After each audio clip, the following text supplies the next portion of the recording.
All right, folks, welcome back inside the Janitor's Closet. My name is Bryce Hunt, joined as always by the man himself, Josh Frey-Sam. And folks, last week I told you a little bit about the run that Josh Frey-Sam doing his typical end of the year heater. Said he was going for a heat check, and followed suit and hit that as well. So we are rolling into the wild card weekend here, riding high here, Josh, with a 5-2 run for a clip over 10 units. Feeling good going into the playoffs, folks. We're gonna have one play on our best bets show for you as we kick off wild card weekend. Josh, as I look at the board here, there's only one game that is a spread less than 3 points. So I don't know. It's tough to predict the wild card weekend. It's always a little bit of a hit or miss for most of these games, obviously, with the 2 and 7. A little bit of more distance there, but what are you kind of seeing from this board overall? Yeah, it's a tight slate, man. That's all I can say. It was tough all week. There were some things I remember looking early on in the week that you look at and you say, okay, I like that, and then the injury reports start to drop, and you say, maybe I don't like that as much. Namely, we were going to be on the Chargers this week. We were going to take. I was fully ready to go from the jump as soon as the lines open. Chargers -3. And then you see Josh Palmer's not practicing, and J.K. Dobbins is now questionable, and Quentin Johnston's questionable, and now you start to question whether or not do you want to lay 3 points with the Chargers on the road. So now these plays that maybe you had some conviction on earlier on in the week, and that's not the only one. You kind of, as the week progresses, you start kind of second guessing some things, and you look across the board here, and it's just there's not a whole ton to look at and absolutely love.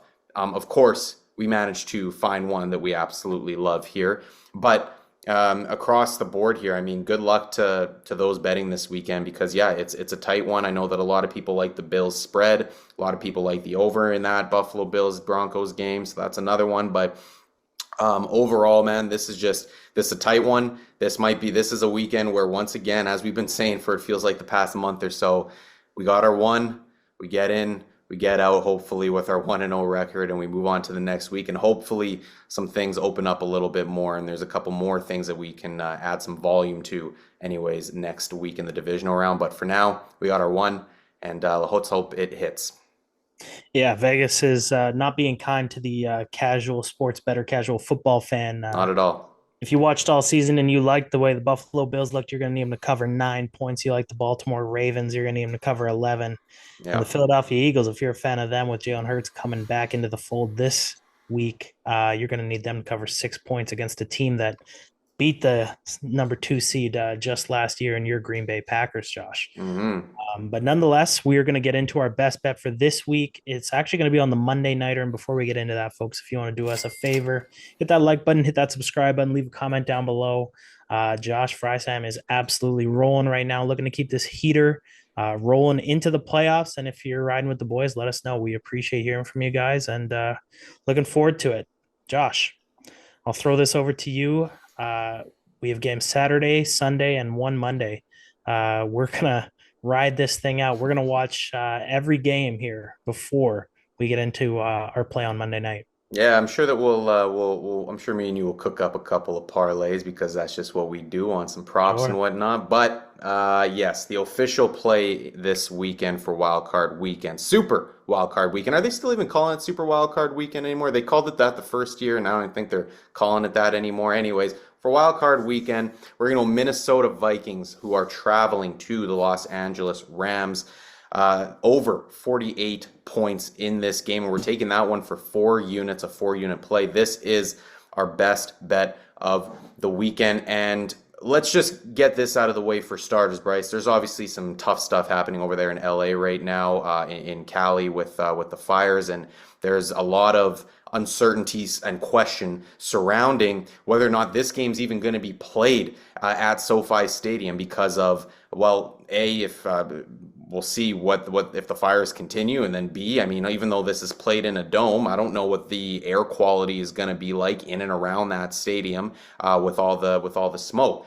Now, having said that, we are going to go under the assumption that even with what's going to happen is if they do not play this game at SoFi, they're going to play in Arizona, at the Arizona Cardinal Stadium. And if that happens, well, Vegas is going to probably close these lines. The bet's going to be void, and then they're going to reopen the lines likely at a different number. Now, you're probably going to see on a neutral field, maybe the Vikings, who are right now, I believe, what are they, 1 point favorites? That might even get bumped up to 2 point favorites or 3 point favorites on a neutral field potentially. The total, I'm not sure what would happen with that. But so that's why we're going to say it's over 48 points. Now, if they go to Arizona and play, we're going to say this play is playable up to 48 and a half for 4 units. If it goes beyond that, I don't want to touch it right now, especially just on a neutral field and not being able to come back on here and tell the folks what I'm thinking. So right now we're going to say over 48 is the play, playable up to 48 and a half. Now we look at this game. This is a two teams that met back in week 8 in this exact stadium at SoFi Stadium here, Bryce. And this was a 30-20 win for the Los Angeles Rams in a game where it's kind of one of those Matthew Stafford classics. 4 touchdown passes, nearly 300 yards. Dude was cooking. And then you had Kyron Williams, who pounded the rock for 23 carries for nearly 100 yards himself. This was Matthew Stafford and this Los Angeles Rams offense operating at a pretty high efficiency level in this game against the Minnesota Vikings defense that had been feasting on most of its opponents at that point in the year. Now, of course, the Minnesota Vikings have remained strong, and their defenses remain strong in particular throughout the year. However, they have been vulnerable. They have shown to be vulnerable to some certain things, namely the run. This is a team, a defense where if you can pound the rock inside, in between the tackles, you can find some success. You can find some holes there, and you can find your way down the field. Of course, if you can handle the blitz, if you have a veteran quarterback like Matthew Stafford who can handle the blitz and make you pay when you do blitz, which Brian Flores, by the way, blitzes at the highest rate in the National Football League, you can find a way to move the ball. My biggest concern in this game when looking at the total was whether or not the Los Angeles Rams offense, which actually has not been operating that great as of late against some weaker defenses, whether or not they would actually be able to show up in this spot. I'm not worried about that. I think that they just had a week of rest. A lot of their big name players, Matthew Stafford, Kyron Williams, Puka Nacua, and Cooper Kupp, along with a couple of offensive linemen, have had their rest in week 18. I think they're going to come back ready to go. There's a couple of interesting elements in this game as well. You got the Sean McVay versus Kevin O'Connell side of things. Is there a coach in the league that knows Kevin O'Connell as well as Sean McVay? I don't think so. Sean McVay probably, and also I know that he's going to be obviously calling plays against Brian Flores, but maybe what Kevin O'Connell might want to do, or maybe what he's relaying in their meetings, Sean McVay should have possibly an advantage, a slight coaching advantage in this one, and be able to move the ball on this defense. On the opposite side, I think that this is a spot where all week I was also thinking about Minnesota. Just take Minnesota -1 in this spot, right? Like, I mean, they feel like they're being undervalued in this spot a lot because they just came off that game against Detroit to end the season where they put up a stinker. Let's be real.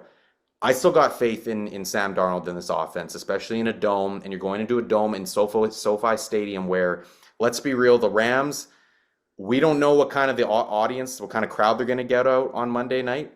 They don't usually get that. If the home field advantage isn't great there anyways, okay? So I don't mind this offense traveling. I think that this is a bounce back opportunity. I think this offense, I have no concerns around whether Sam Darnold in this offense and Kevin O'Connell calling the plays is going to be able to move the ball down the field. So for me, this is set up for both offenses to find some success here. Of course, the Los Angeles Rams offense is going to need to replicate what they did back in week 8 to put up anywhere near the same kind of point total in this one. But I do believe that they're going to do it, especially off a week of rest. They're rejuvenated and ready to rock. The only thing I'll say here on the injury front is, so Patrick Jones, the Vikings outside linebacker, did not practice on Thursday. We don't really have anything further than that. And the other thing on the Los Angeles Rams side, Rob Havenstein, their tackle, who has missed quite a few games now lately with a shoulder injury. He didn't play in week 18. We'll see if he's back for this week. It would bode well for obviously the Los Angeles Rams if he can make a return this week. But outside of that, that's the only thing on the injury front that is to be concerned about. Outside of that, man, listen, this is I think is it boils down. I think this is going to be a fun one at the end of the day. I like two high-powered offenses going head to head here. I think there's two defenses that are that can be vulnerable if you can find your weaknesses, and I like the two play callers in this spot to go toe to toe here. And I think this is just going to be one of those.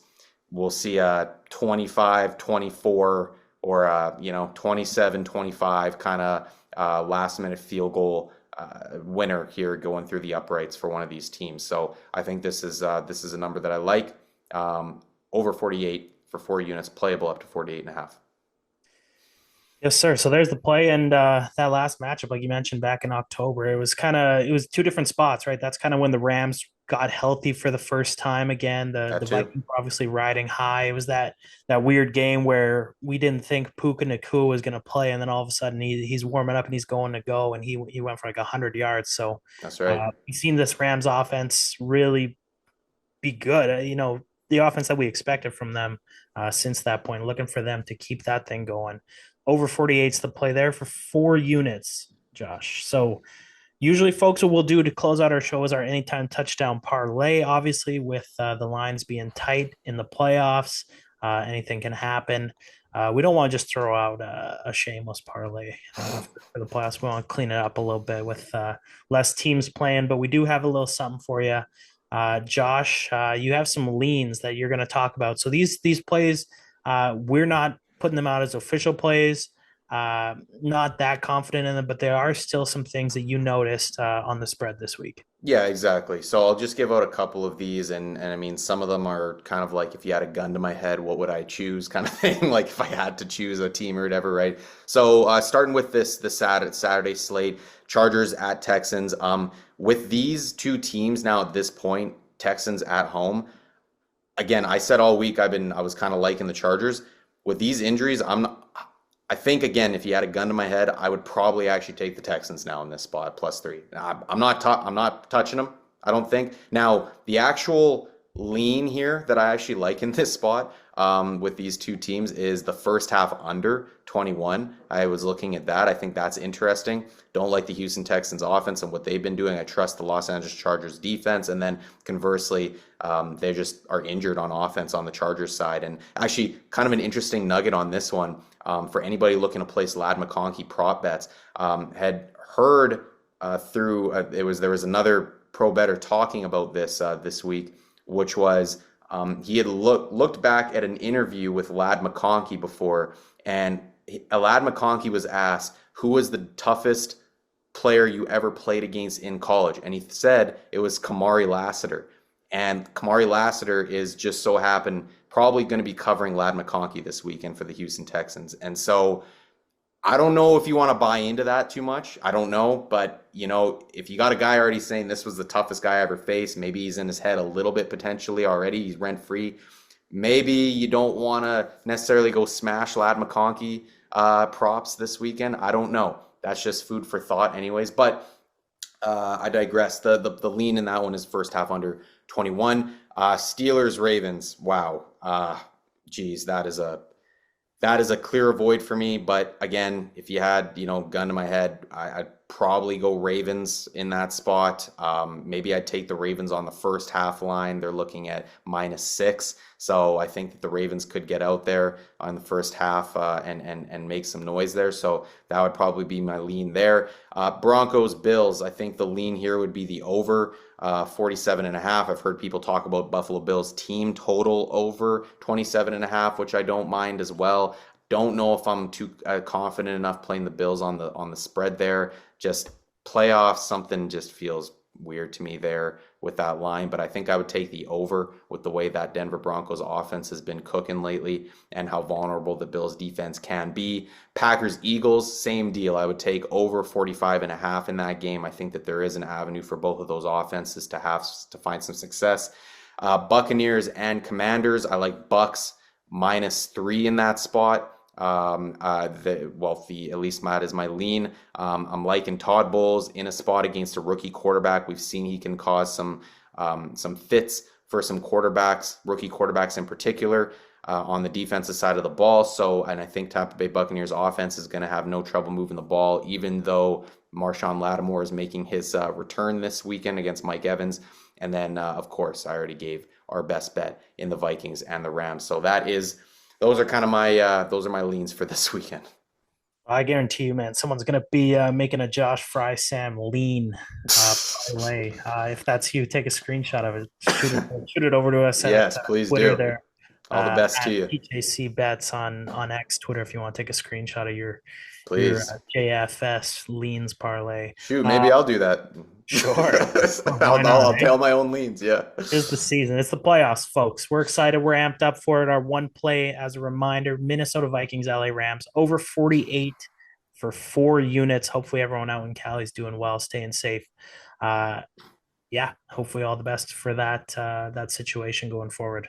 Much That'll do it appreciated. for us here, Josh. We'll see the folks back here for the next round of playoff next week, same time, same place, folks. We appreciate you tuning in. Like, comment, subscribe, all that good stuff. Take care. Take it easy. Peace.